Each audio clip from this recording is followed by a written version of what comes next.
జీ5 ఉండగా మీ favourite TV shows ని మీరు అస్సలు మిస్ అవ్వలేరు. Complete free. మా ఇద్దరు లగేజ్ ఇందులో పెట్టేశాను అత్తయ్య గారు. నిహారిక, అప్పుడప్పుడు మేం కూడా వస్తుంటాంలే. మనం ఎందుకు పాయసంలో వెంట్రుకలాగా? ఇద్దరూ చక్కగా ఉండండి. నేనెప్పుడు ఓకే మామయ్య గారు. శ్రీకర్ గారే కాస్త మూడీగా ఉంటారు. అక్కడ మీకు బోలెడంత ప్రైవసీ దొరుకుతుంది కదా నిహారిక, మూడిగా ఉండండిలే. మీ ఇద్దరి ఏకాంతాన్ని భంగం చేసే వాళ్ళు కూడా అక్కడ ఉండరు. ముహూర్తం వచ్చేసింది, బయలుదేరండి. శ్రీ, నిహారికతో సరదాగా ఉండు, సరేనా? నా మనసును బట్టి నా ప్రవర్తన ఉంటుందమ్మా. ఆర్టిఫిషియల్గా ఉండలేదు కదా. మనసుల్ని గెలవడం అంత సులభం కాదండి.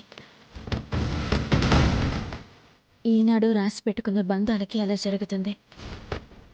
అంటే నా ఉద్దేశం శ్రీకర్ గారు నిహారికల గురించి అంటున్నానని కాదు, జనరల్గా అన్నానంతే. ఏనాడు రాసి పెట్టుంటేనే కదా ఇద్దరికి నిశ్చితార్థం జరిగింది. మరే అవని మరీ మెచ్యూరిటీ లేకుండా మాట్లాడుతుంది. నేను ప్రతిదీ పాజిటివ్ గానే తీసుకుంటాను పెద్దిరాజు గారు.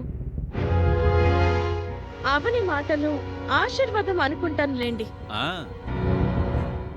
ఏదేమైనా దేవాలయం లాంటి ఇంటిని వదిలి వెళ్ళాలంటే బాధగా ఉంది, కానీ తప్పడం లేదు. ఎందుకంటే అక్కడ పూజలున్నాయి కదా.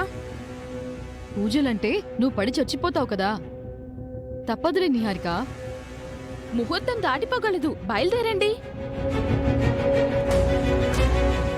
నేను అనుకున్నవన్నీ జరగాలని నన్ను ఆశీర్వదించండి.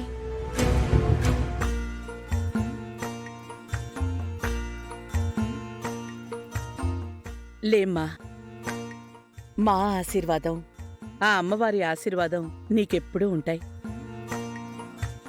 నీ గురించి తెలియక నిన్ను ఆశీర్వదిస్తున్నారు. అమ్మవారి ఆశీర్వాదం ఉంటుందని అంటున్నారు. తెలిసిన రోజునుంటుందిలే నీ సంగతి. ఇక బయలుదేరదామా? కారు వరకు వస్తాం, పదండి. ఉమ్.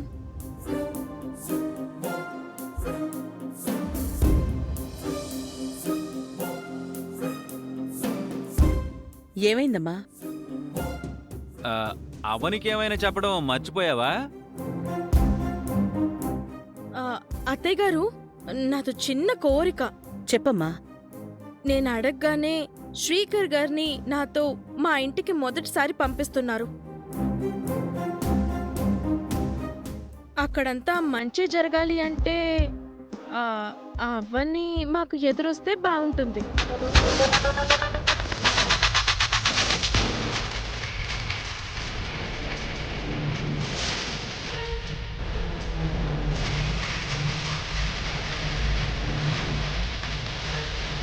అవని ఎదురు రావడం ఏంటి? అలా అడగడం కరెక్ట్ కాదు. అవని ఎదురు మంచిదని నేను నమ్ముతున్నాను. అమ్మా అవని, నిహారిక ఆశపడినట్టు చేతిలో గంగని పట్టుకుని కారుకి ఎదుర్రా అమ్మా. మంచి ముహూర్తంలోనే బయలుదేరుతున్నారు కదా ఆంటీ, ఇంకా ఎదురు అవసరం లేదు కదా. ముహూర్తం వేరు, నీలాంటి మంచి మనసున్న అమ్మాయి ఎదురు రావడం వేరు. రెండు బలాలు రాబోయే జంటకు మరింత మంచిని కలుగజేస్తాయి. జీ5 యాప్ డౌన్లోడ్ చేసి అన్ని ఎపిసోడ్స్ పూర్తి ఉచితంగా చూడండి.